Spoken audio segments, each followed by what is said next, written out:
A mother's last breath. It was a dark night on the winding roads between Arkansas and Tennessee as Sarah Martinez drove her battered sedan down the deserted highway. At 34, she carried the weight of the world on her shoulders, the recent death of her husband in a workplace accident, and the responsibility of caring for her two young children.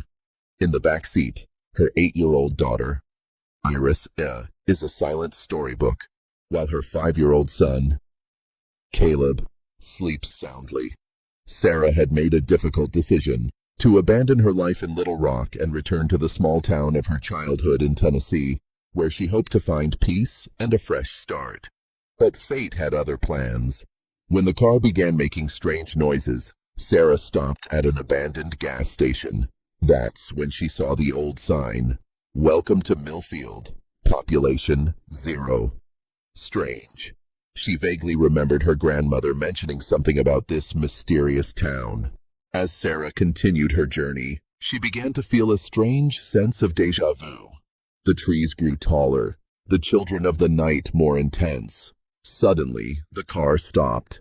No cell phone signal, no lights around, just absolute darkness.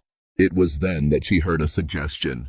"You shouldn't be here." Sarah turned and saw a hooded figure approaching.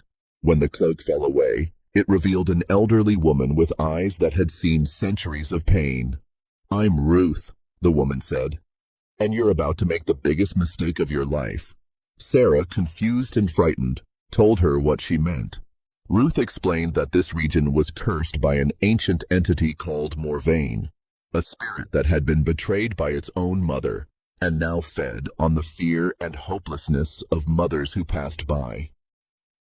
"How do you know that?" Sarah asked. "Because I'm a mother too," Ruth replied, tears welling in her eyes. "And I made the mistake of abandoning my children to save my own life. Now I am condemned to warn other mothers of the danger that awaits them." Sarah shivered, but before she could answer, the ground began to shake. From the shadows of the forest, a grotesque figure emerged, Morvain, with the appearance of a living tree, refined branches like claws, and eyes that glowed with ancient hatred. "Another failed mother," Morvain roared, his voice echoing like thunder. "You're all the same. You abandon your children when the going gets tough." Sarah tried to shield her children, but Morvain took them with a gesture. Caleb woke up crying, and Iris was overcome with terror. Sarah felt her heart break. "Wait," she said meaningfully. "I won't abandon them." But Morvain just laughed. "They all say that. My own mother said she loved me, and then left me to starve to death in the forest. Look what she's become of me."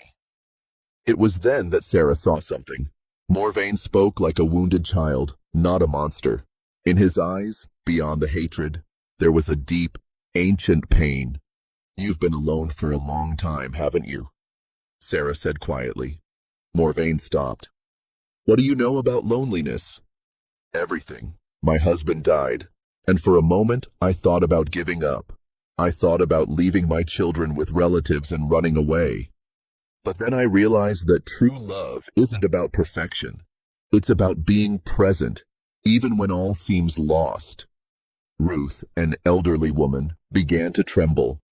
"No, this can't work. I tried this before and I failed." "You didn't fail," Sarah said, looking directly at Ruth. "You're here, trying to save other mothers. That's love." Morvain looked confused. "Love? What do you know about love?" "I understand that you were hurt, but that doesn't mean you have to hurt others. You can choose a different path." At that moment, Iris, who had been quiet, spoke up. "Mr. Tree, have you ever had anyone crush you?" Morvain froze. "No one. No one has ever loved me." "I can love you," Iris said, standing up ardently, "even if you've been bad. Sometimes people just need love to become good." Caleb, still scared, took his sister's hand. "We can be your friends." Sarah was amazed at the children's courage, but then she realized they were seeing something she couldn't, the wounded child inside the monster. Morvain began to tremble. "No, I can't. I can't." That was when Ruth approached, removing her hood completely. Beneath it, Her face glowed with a soft light. "My dear child," Ruth said, and her voice changed, becoming younger, more maternal. "You were always loved. You always had a mother who loved you." Morvain looked at Ruth with wide eyes. "Mother?" "Yes, my son. I never wanted to abandon you. I tried to protect you from what I knew would happen if you stayed. But I was wrong. Love isn't about protection. It's about presence." Morvain's form began to change. The sharp branches softened. The red eyes turned brown. He looked like a frightened child, not a monster. I felt so much hate," he whispered. "I know, my son. But hate doesn't define who you are. Love does." Sarah watched the scene with tears in her eyes.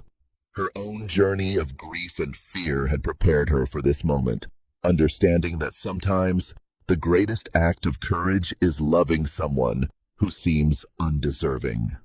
Iris and Caleb rushed to embrace Morvain, now transformed into a young, frightened human figure. He cried, the first tears of happiness he'd felt in centuries. Ruth, now glowing with a divine light, explained, "I am the incarnation of Mother Earth, come to show that true love can heal any wound, no matter how old." "But I gave you bad advice," Ruth continued, looking at Sarah. "I thought fear and guilt would be enough to keep mothers alert. But true power lies in unconditional love." Sarah smiled. "We learn together. Sometimes we have to fail to find the right path." Morvain, now called Gabriel, looked at Sarah gratefully.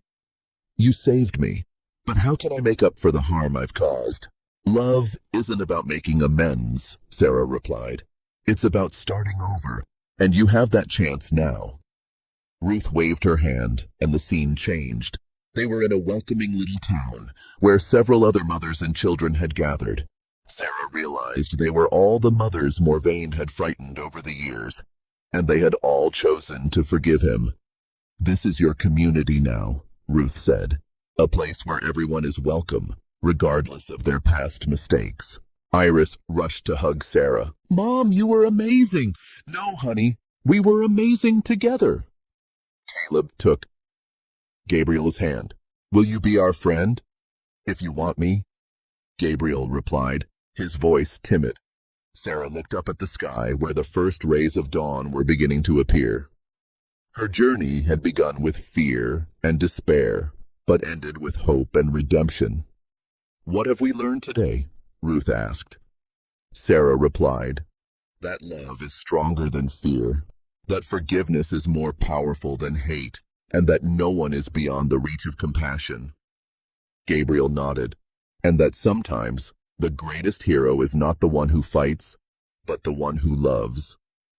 Ruth smiled, and that true maternal strength lies not in protecting perfectly, but in loving unconditionally. The group of mothers and children formed a circle, each sharing their stories of resilience, fear, and love. Sarah realized she had found something more precious than peace. She had found community and understanding. Gabriel, now fully human, asked, "How can I help others like you helped me?" "Love begets love," Sarah replied. "You can become a beacon of hope for others who are lost." And so, that morning, a mother who had doubted herself, a messenger who had learned to love, a guide who had recognized her mistakes, and two children wise beyond their years, created something new, a chosen family based on true love. Sarah realized she didn't need to run from her pain. She could transform it into compassion. And Gabriel discovered he wasn't condemned to carry his hatred. He could choose love. The road that once seemed dark now shone with possibilities. And in the hearts of everyone there, maternal love, in all its forms, had triumphed over fear, rejection, and despair. That day they learned that the greatest miracle is not to avoid suffering, but to transform it into something beautiful. And that sometimes the greatest act of love is to see the humanity in those who seem lost forever. Sarah's journey had begun with a physical journey, but ended with a spiritual transformation, and she would carry that wisdom forever. sharing it with all who needed to hear that no matter how dark the path seems, love always finds a way to shine. For those of you who stuck around, don't forget to subscribe to our YouTube channel, like it, and leave a comment. See you in the next videos. A big hug to everyone.